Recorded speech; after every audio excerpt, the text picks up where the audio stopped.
Yo tout le monde les amis, c'est le génie toulousain, j'espère que vous allez bien les amis en ce mardi les amis. Débrief de cette rencontre entre Sochaux et le TFC les gars, on le savait, c'était une très belle rencontre qui était annoncée. Les Sochaliens étaient sur une très belle performance à domicile, 5 rencontres d'affilée remportées au stade Bonal. Et du côté toulousain évidemment, c'est plus de 11 victoires consécutives. Évidemment, c'était un très gros match. Les Sochaliens avaient une occasion en or, les amis, de tout faire pour essayer de recoller. C'est le matin, les gars. Voilà. De recoller le Paris FC pour être barragiste. Ils avaient une occasion en or. Le match a été très intense. La preuve en est avec l'écran qui a eu lieu à la fin de la rencontre. Voilà, ça a été un match très intense. Les Sochaliens ont tout fait pour essayer de nous bousculer.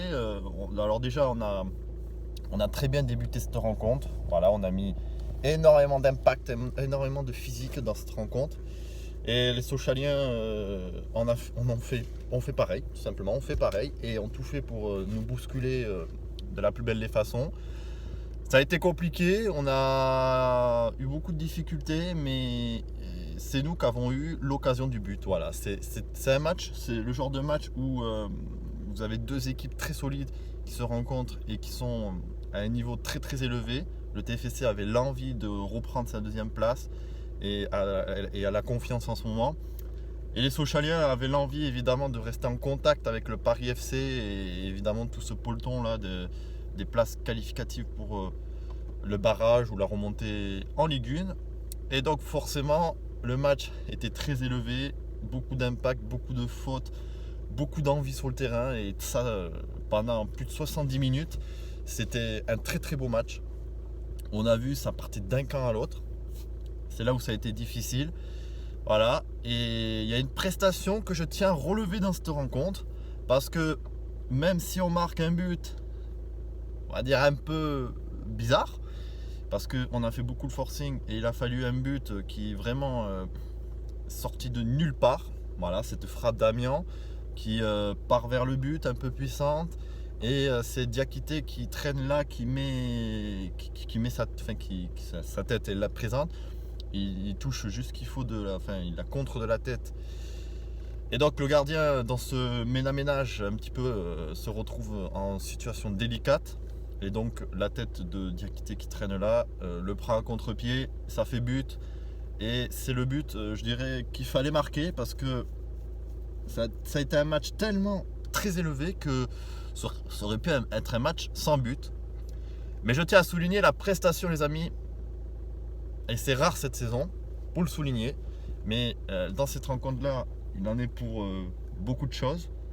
C'est Maxime Dupé, les amis. Maxime Dupé. Il a vraiment beaucoup apporté. Il a eu beaucoup de sérénité dans ses buts. Alors il a été beaucoup aidé par ses défenseurs. On a vu que notamment il n'a pas hésité lorsque la neige est tombée pendant la mi-temps jusqu'à à peu près la 60e minute. Ça a été compliqué pour les défenseurs parce que la neige ça fuse. Et évidemment que le fait que ça fuse, ça peut être avantageux pour les attaquants lors des balles en profondeur, tout ça. Ça a été le cas de plusieurs occasions, mais Maxime Dupé n'a pas hésité là aussi. En tout cas, très belle rencontre. Mais Maxime Dupé, pour moi, homme du match côté toulousain, puisque il a dû sortir une dizaine d'arrêts, mais sur une dizaine d'arrêts qu'il a sortis, il en a sorti 6 ou 7 qui sont assez exceptionnels. Donc je tenais à le souligner les gars, parce que c'est très rare pour le dire. Mais en tout cas, ça fait très plaisir parce qu'on sait qu'il y a énormément de concurrence qui arrive pour Maxime Dupé dans l'éventualité de remonter en Ligue 1. Je parle notamment de Bloch qui pourrait être présent pour concurrencer, mais il y a aussi Petersen, je ne sais plus, Isaac Petersen, je crois, le gardien suédois qu'on a recruté qui pourrait éventuellement lui faire une sacrée concurrence. En tout cas, c'est un match très important gagné avant la réception, on le sait, très importante de Clermont le week-end prochain, ce samedi. Ce match face à Clermont sera le choc donc, de cette journée de Ligue 2 qui arrive. Puisque si le TFC venait à gagner, le TFC prendrait de l'avance et mettrait tous ses concurrents derrière, en bonne largeur derrière nous. Voilà, clairement, voilà, on avait battu Grenoble, ils sont maintenant ils sont derrière nous, puisqu'on arrive à remporter la majeure partie de nos rencontres. Donc du coup, ils restent derrière nous. Et maintenant, il ne reste plus que Clermont. Et Clermont, si on les bat à domicile et qu'on sort un gros match, derrière, on aura une visibilité excellente pour poursuivre la saison. Et voilà, on sera exceptionnel, hein, je pense, pour la fin de la saison. En tout cas, là, ce match face à Clermont, il va être très important, les amis. Parce que, comme je disais, si Clermont nous bat, c'est Clermont qui prendrait un sacré avantage pour la deuxième place. Qui, je le rappelle, c'est les deux premiers qui montent. Et en cas d'arrêt du championnat pour cause de Covid, qui peut être possible, parce qu'on rappelle que c'est durant le mois de février l'an dernier que le championnat de Ligue 2 et de Ligue 1 avait été arrêté. Et donc, ça nous mettrait dans une position très délicate. Sauf si, évidemment, l'arrêt du championnat a lieu et qu'on termine comme Lorient et Lens, qualifié direct. Moi, j'espère juste qu'on ne joue pas les barrages, honnêtement, avec l'équipe qu'on a. Voilà. En tout cas, très content aussi du retour de Rizili, les amis, puisque Rizili, on le sait, c'est notre meilleur buteur. Alors, il est vrai que Vakoun Bayo, ça fait un moment que je le dis, c'est un sacré potentiel aussi. Mais Vakoun Bayo a prouvé de très belles choses. Maintenant, Vakoun Bayo va devoir tout faire pour rester à la hauteur qu'il est.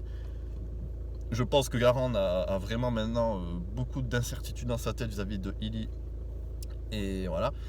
Et c'est vrai que le souci, c'est que maintenant, c'est un peu difficile pour Patrice Garand parce qu'il sait que il a un Ali qui peut pas sortir aujourd'hui du 11 de départ. Mais il a aussi un Bayo c'est difficile de sortir aussi. Et on peut à tout moment voir. On sait que Ali il est devant avec Rizili. Mais on sait que l'alliance Vakoun Bayo et Rizili peut faire très très mal aussi. Donc voilà. Inutile vous dire que j'aimerais pas être à la place de Garand pour ce choix en attaque. J'aimerais pas du tout être à sa place parce que, comme je le disais, Bayo, on voit qu'il a besoin de temps de jeu maintenant. Ili a besoin d'être titulaire à la majeure partie des rencontres. Tout comme Ali. Voilà, les trois là sont irremplaçables et c'est très difficile au jour d'aujourd'hui. C'est très difficile parce qu'on est dans une situation très très délicate là-dessus. Bon, en tout cas, les amis, là, la saison du TFC va tourner face à Clermont, les amis. Le TFC va battre Clermont et va terminer peut-être champion. C'est possible.